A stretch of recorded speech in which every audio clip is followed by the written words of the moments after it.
দুপুর বন্ধুরা, কেমন আছো তোমরা? আশা করি ভালোই আছো। দেখো, আজকে ঘরে কিছু নেই, তার জন্য আজকে একটা সিম্পলভাবে একটা ডাল চচ্চড়ি বানাচ্ছি।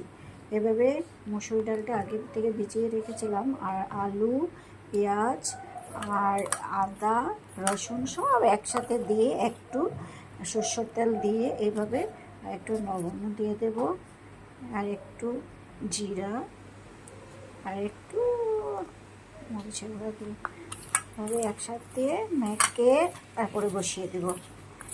জল দেবো না, জল ছাড়াই বানাবো। ডাল চচ্চড়ি করছি, এটা আজকে ডাল চচ্চড়ি বানাবো, আর কিছুই না। আজকে শুধু ডাল চচ্চড়া করবো। দেখো বন্ধুরা, কীভাবে বানাচ্ছি, তাহলে দেখো।